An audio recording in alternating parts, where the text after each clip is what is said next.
Okay, we're gonna go over the startup procedures for the LV600.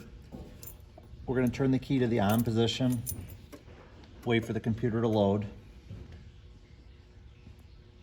Before you start the machine, make sure that your E-stop button is twisted out in the neutral position.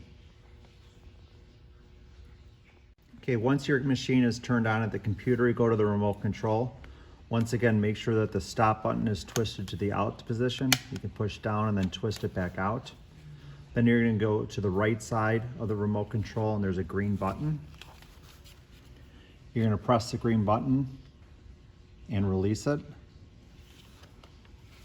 On your remote control, you'll have a flashing green and a flashing blue. That means the machine and the remote control is talking to each other. Go back to the green button again, press it and release it. At that point, you'll hear the pump turn on and the starter motor turn on. You'll have a solid green and a solid blue. That means the remote control and the receiver are connected. Next, you're gonna go to the left side of the remote control. You're gonna press and hold the top left button.